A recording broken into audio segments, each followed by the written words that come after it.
Rafael Gontijo, autor do livro Marília de Dirceu, né? Nós vamos ouvir um pouco da história sobre o livro, né? Então, quem conta o livro? Olha, Marília de Dirceu foi a musa de um dos principais poetas do Brasil, Tomás Gonzaga. A poesia brasileira nasceu com o arcadismo, e o Tomás Gonzaga foi o pai do arcadismo com esse nome, Marília de Dirceu, que era, na verdade, a musa inspirada na noiva dele, que se chamava Maria Doroteia Joaquina dos Seixas. Então, esse livro é a biografia, conta a história da Maria Doroteia, enquanto Maria Doroteia e enquanto a musa do poeta português. E qual é o público-alvo deste livro? Todo mundo que gosta de história sabe que o livro só encerra datas e nomes. Por quê? Porque história, pelo menos para mim, sempre foi algo muito bacana. A vida inteira eu gostei muito de história, mas eu tinha dificuldades porque, na verdade, eu queria conhecer os personagens do passado. E o que os livros didáticos me davam? Me davam as datas, me davam os nomes e me davam a sinopse da história que eu queria saber. Então, esse tipo de texto que eu procurei fazer foi justamente para completar isso. Ele tem poucos nomes, poucas datas e muito conteúdo sobre realmente as histórias que aconteceram no Brasil colônia. E o que incentivou a escrever? Primeiramente, eu adoro história, né? Como eu disse. E quando eu recebi o convite da Instituto Gutenberg, eu não pensei duas vezes. Eu sou mineira e Ouro Preto, que é onde acontece essa história de Marília de Dirceu e Tomás Gonzaga, que na época era a principal capitania do Brasil colônia, é uma cidade que tem para mim muito especial, porque é uma cidade muito bonita e talvez um dos patrimônios mais importantes do país, do nosso passado. Isso me motivou a uma cidade que eu vou muito, que eu conheço muito, e pesquisar e trabalhar com a Marília de Dirceu me possibilitou conhecer um pouco ainda mais, conhecer realmente os casarões do Brasil colonial. Esse aqui é o seu primeiro trabalho? Não, esse é meu terceiro livro. Terceiro? E quais são os outros livros que você publicou? Pela editora Gutenberg, tem esse Marília de Dirceu, e ano passado nós lançamos um livro que chama Coragem que Vem de Dentro. A Coragem que Vem de Dentro é um livro que narra 10 histórias verídicas de pessoas que superaram grandes traumas. Então eu rodei o Brasil pesquisando, entrevistando exaustivamente 10 personagens reais que passaram por problemas, por traumas realmente que eu acredito que muita gente cairia e eles levantaram, superaram, e não só superaram, como também hoje eles têm um trabalho social para poder apoiar aqueles que passam por problemas semelhantes. E o meu primeiro é uma produção independente, que se chama Cogumelo de Espuma, que eu lancei em 2008. Esse livro, para mim, é um livro muito querido, porque ele está esgotado no Brasil. Ele foi vendido os direitos autorais para a língua inglesa e para a língua espanhola. Tudo isso foi com uma produção independente. A gente sabe que trabalhar literatura no Brasil já não é fácil. Trabalhando sem uma editora, que é o que quer dizer produção independente, é mais difícil ainda. Então, geralmente, você faz uma edição de 3 a 6 mil exemplares.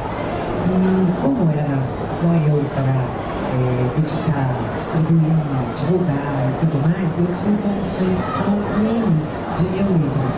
Esgotou. E o que foi mais bacana para mim foi que ele foi vendido os direitos autorais e está lá nos Estados Unidos e na Espanha e nos países de língua espanhola. E quem, se houve alguém, que te incentivou na carreira de escritora? Eu falo, eu tenho uma tia muito querida. Meu pai queria que eu fosse advogada. para poder tomar conta do cartório dele no interior. E minha mãe queria que eu fosse médica, imagina. Eu vejo uma gota de sangue e desmaio. Eu era matar os pacientes todos.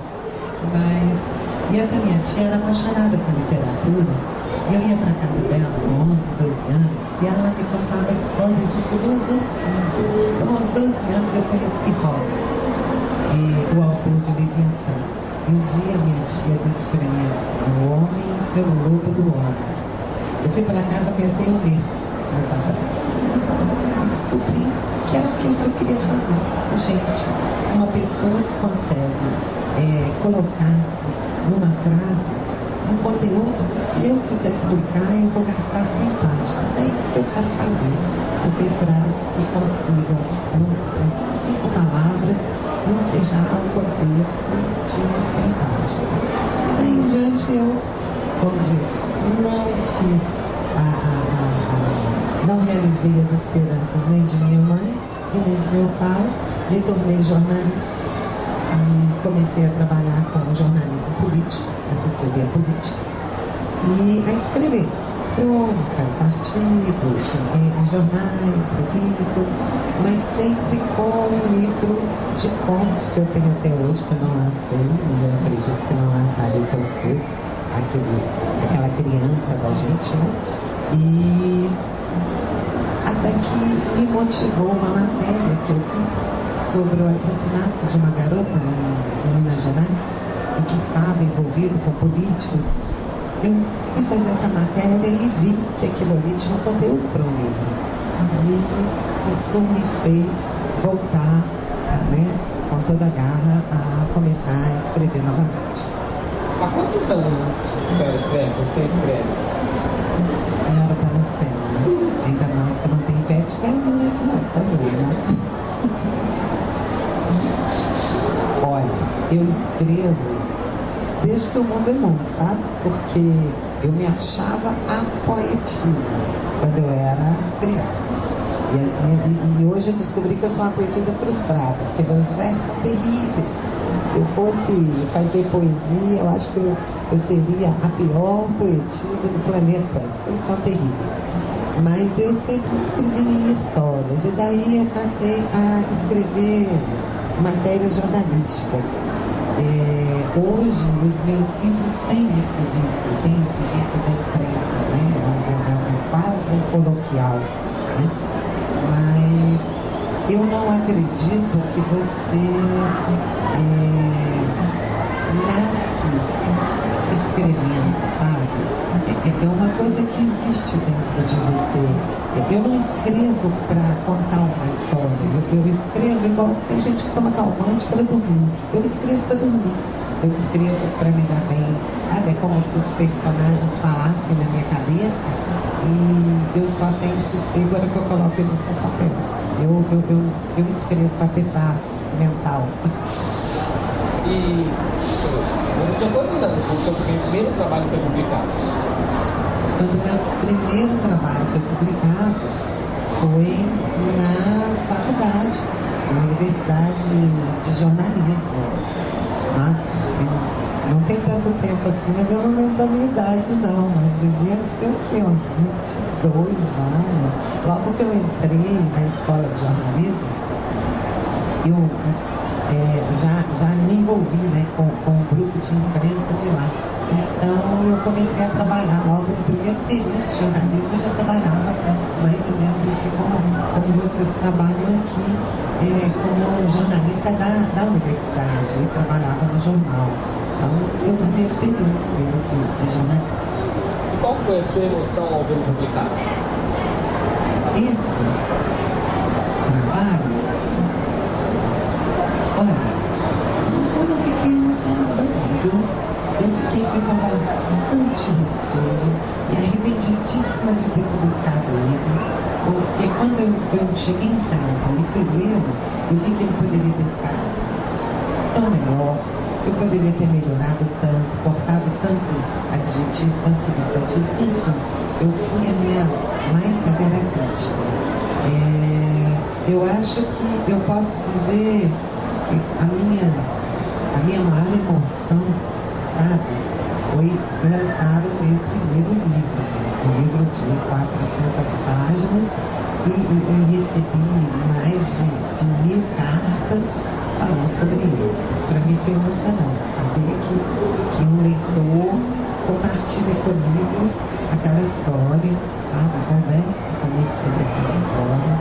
Isso para mim não tem palavras. Você se inspirou em alguém para publicar, para escrever esse livro? Sim, esse livro, ele ia ser uma biografia. O cogumelo que você está falando, esse Maria? Não, o primeiro. Ele começou como uma matéria jornalística, como eu te falei, e quando eu fui cobrir o assassinato dessa garota, eu descobri que a história dela tinha muita coisa e comecei a fazer a biografia dela. E no último instante, o pai da garota não me deu autorização para publicar como biografia. Então eu tive que transformar, por questões legais, num romance de ficção. E aí eu troquei os nomes, dei uma rearranjada, mas quer dizer, a história está ali. Obrigado, né? Espero que venham muitos mais trabalhos para você, né? Mais livros, tá? Igor, parabéns. Muito obrigada. Parabéns para todos nós, né? Eu quero também parabenizar o projeto Nas Ondas do Rádio, que eu fiquei conhecendo aqui agora e estou realmente encantada.